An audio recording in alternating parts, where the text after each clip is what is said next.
So Wes Craven not only gave us Nightmare on Elm Street, but then he had to turn around and give us a big middle finger and say, you know what, I'm gonna do it again. And he gave us Scream, another iconic horror villain.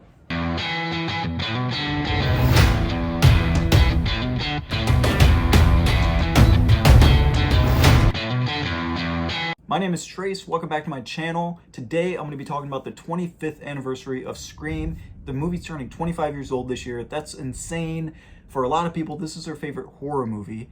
And I mean, for me personally, it's not my favorite horror movie. If you've been watching my channel, you already know what my favorite horror movie is, but this is a really good horror movie. And it's something that kind of reinvented the slasher genre, revitalized it for a new generation.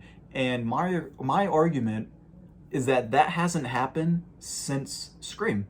I can't think of maybe I'm missing something, but I can't think of a new slasher icon franchise that has come since Scream that has encaptured audiences like Ghostface did. So, you know, I mean, if you're gonna compare horror franchises, then we can say the Conjuring franchise, but I'm talking specifically about slasher, and that hasn't happened since Scream. So that alone truly sets the bar for how good this movie is and how others have tried to imitate it and copy it and just kind of fell flat. One of my favorite things about this movie, even though it's not my favorite, but one of my favorite concepts about this movie is there's a mystery. So it's not just a slasher, kids are getting killed and we got to figure out who the killer is. It's you got to figure out who the killer is like every 20 minutes.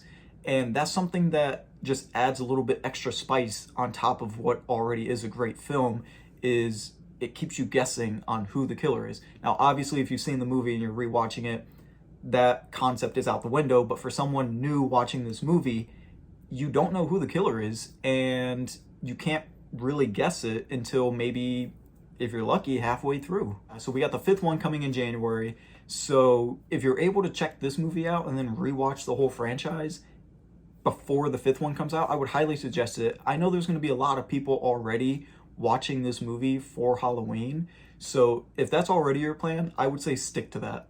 Why I don't necessarily find this movie scary, I don't really find too many things scary. Even when I first watched this movie years ago, it wasn't scary to me, but what this movie is intense and creepy. It also is able to throw in a little bit of comedy too to kind of lighten the mood. And I'll play you one of my favorite parts coming up right now.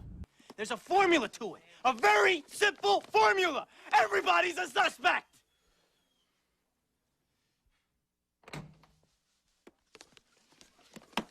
While that part of the movie isn't necessarily a comedic moment, what he's saying is funny, to me at least, because there is a formula. And he's the only one that's recognizing it, especially when he's at the party and he's trying to explain to everybody not to have sex, not to do drugs, and not to go anywhere alone, and to follow that up by saying, I'll be right back. You see, you push the laws and you end up dead. This movie's not perfect, but there are so many good things to keep talking about in this movie that this video itself could be so much more longer. I'm gonna keep it short because I feel like everyone kind of agrees that this movie is a modern classic. So why don't you go ahead and drop down some of your favorite parts in this movie, favorite lines, anything like that, in the comments down below. If you like this video, don't forget to hit that subscribe button. And before I go, there's a formula! Snarare det är också